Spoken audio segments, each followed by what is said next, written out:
Hello everyone, কেমন আছো সবাই? আজ একটি রেসিপি তোমাদের সাথে শেয়ার করব। কম সহজে সহজ পদ্ধতিতে দই কাতলা কিভাবে বানাতে হয়। তো দই কাতলা বানানোর জন্য লাগবে কাতলা মাছ, আর লাগবে টক দই যেটা আমি ফেটিয়ে নিয়েছি, আর লাগবে পেঁয়াজ বাটা, আদা বাটা, কাঁচা লঙ্কা বাটা, জিরে গুঁড়ো, পরিমাণ মতন লবণ, আর সামান্য পরিমাণ হলুদ, আর হচ্ছে ফোড়নে দেবো গরম মশলা, আর সাথে হচ্ছে তেজপাতা, আর হচ্ছে লঙ্কার গুঁড়ো, কাশ্মীরি লঙ্কার গুঁড়ো, আর তেল। তো চলো রান্নাটা শুরু করা যাক। তো কড়াইটা আমি ওভেনে বসিয়ে নিয়েছি। তো কড়াইটা এখন গরম হয়ে গেছে। এখন আমি পরিমাণ মতন তেল দিয়ে দেবো। তো কড়াই দিয়ে এখন আমার ধোঁয়াও উঠছে। তারপরে আমি দেখো ফোড়নটা দিয়ে ভালো করে একটু নেড়ে চেড়ে এর মধ্যে সামান্য পরিমাণ একটু চিনি দেবো, যাতে কালারটা সুন্দর হয়। তারপর এর মধ্যে দিয়ে দেবো পেঁয়াজ বাটা। তারপর পেঁয়াজ বাটাটাকে একটু ভালোভাবে নাড়াচাড়া করে নেব, যাতে পেঁয়াজ বাটার যে কাঁচা গন্ধ সেটা যেন চলে যায়। ভালোভাবে ভেজে নিতে হবে পেঁয়াজটাকে।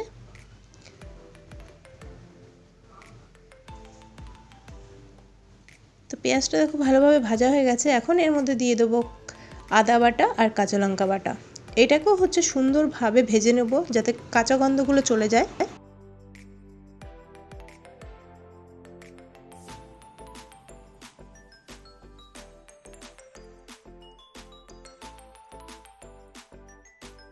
তো এই মশলাগুলোকে ভালোভাবে ভেজে নিয়েছি। এখন আমি এর মধ্যে লঙ্কার গুঁড়োর মধ্যে একটু জল দিয়ে সেটা অ্যাড করে দিলাম।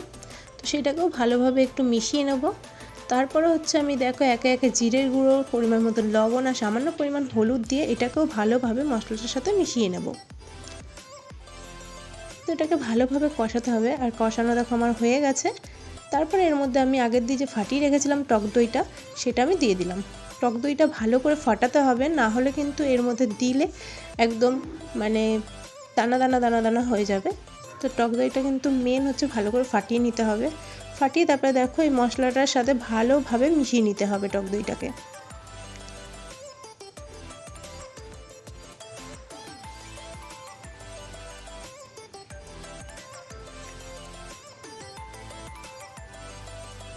তো দেখো ভালোভাবে মিশিয়ে নিয়েছি। এবার যখন একটু এর মধ্যে দিয়ে তেল তেল ছাড়বে, তখন আমি এর মধ্যে হালকা পরিমাণ একটুখানি জল দিয়ে দেবো। তারপরে যখন এইটা ঝোলটা ফুটে ফুটে উঠবে, তার মধ্যে দিয়ে দেবো কাতলা মাছগুলো। তারপর কাতলা মাছগুলো যখন একটু ঝোলটা আবার ফুটে ফুটে উঠবে, তখন আমি 5 মিনিটের জন্য ঢাকা দিয়ে দেবো। 5 মিনিট পর ঢাকনাটা সরিয়ে নেব। তো দেখো দই কাতলাটা প্রায় হয়ে গেছে। নামানোর আগে হচ্ছে সামান্য পরিমাণ গরম মশলার গুঁড়ো দিয়ে আবার 2 মিনিটের জন্য ফুটিয়ে তারপরে নামিয়ে নেব। তো দেখো কত কম সহজে সহজ পদ্ধতিতে কত সুন্দরভাবে দই কাতলাটা করে ফেললাম আমি বাড়িতে। অল্প উপকরণের সাহায্যে তোমরাও কিন্তু ঝটফট বাড়িতে বানিয়ে নিতে পারো।